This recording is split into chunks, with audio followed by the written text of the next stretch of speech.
저축할 수 있도록 권유하고 계십니까? 네. 자녀 결혼 자금은 전액 지원해 주실 생각이십니까? 아니요. 네, 이번엔 아드님 이상원 씨에게 묻겠습니다. 수입의 50% 이상을 저축하고 계십니까? 아니요. 신용카드 대금은 본인이 모두 결제하고 계십니까? 네. 현재 결혼 자금용으로 적금과 예금 포함해서 2개 이상을 가입하고 계십니까? 아니요. 청약 저축, 청약 부금, 청약 예금의 차이를 알고 계십니까? 아니요. 부모님이 결혼 자금을 지원해 주셔야지 된다고 생각하고 계십니까? 아니요. 너 그 마지막 그거 대답 정말 마음에 든다.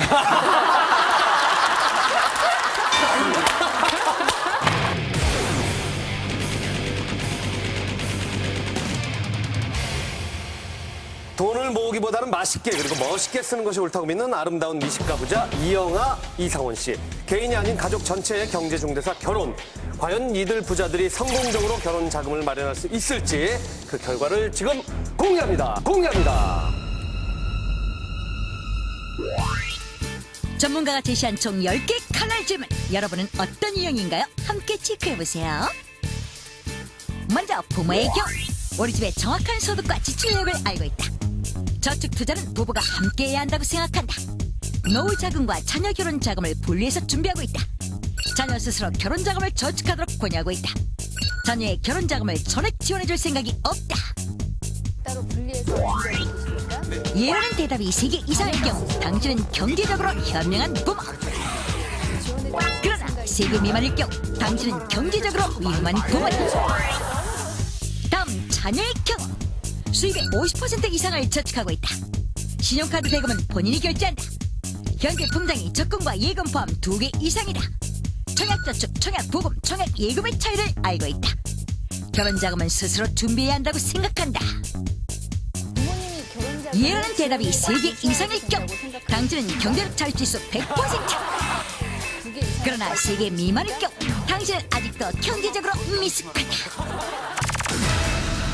과연 이영아, 이상원 부자는?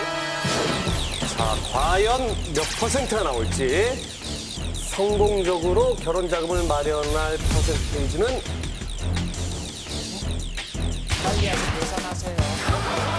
잠시 후 우리 아이의 미래가 달라진다. 아이를 부자로 만들어줄 똑똑한 경제 습관 부자병법 5가 시작됩니다.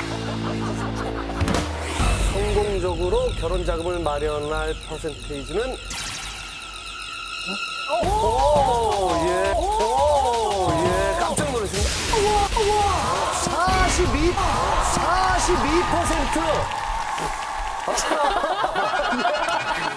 자, 지금 굉장히 너무 놀라셨는데 현재까지 준비된 상황을 놓고 점수를 드렸습니다. 다른 분들은 얼마나 나오나요? 아니 뭐 이건 주제에 좀 다르기 때문에 근데 이건 제가 깎아먹은 것 같아요.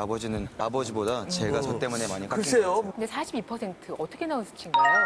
이영아 씨 같은 경우에는 평소 가정적이시고 또 한 분야의 직업을 이뤄서 성공도 거두셨지만은 아직까지 자녀 결혼 자금에 대해서 깊이 생각해 보시지 않은 점이 있고요.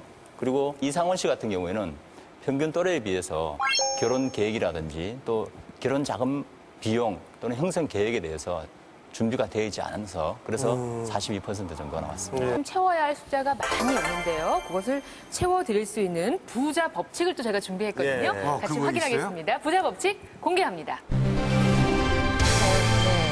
결혼 자금은 자녀와 함께 준비하라. 부모님 입장에서는 너무 많은 결혼 비용 부담으로 노후가 불안해지는 것을 간과해서는 안 됩니다. 그래서 자녀 결혼에 대한 비용 부담에 대해서 생각을 바꾸실 필요가 있겠는데요.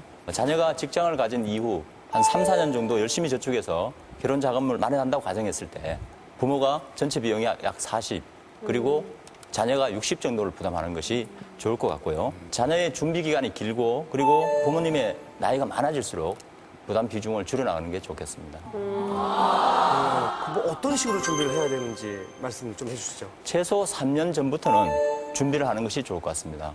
그리고 만일 시간이 촉박하다면 당연히 원금 손실이 없는 적금이나 예금 같은 상품을 활용하셔야 되겠고요. 그리고 시간적 여유가 좀 있다면 일부 위험 부담이 있더라도 다소 높은 수익률을 기대할 수 있는 적립식 펀드라든지 그런 펀드 상품을 활용하시는 것이 좋을 것 같습니다.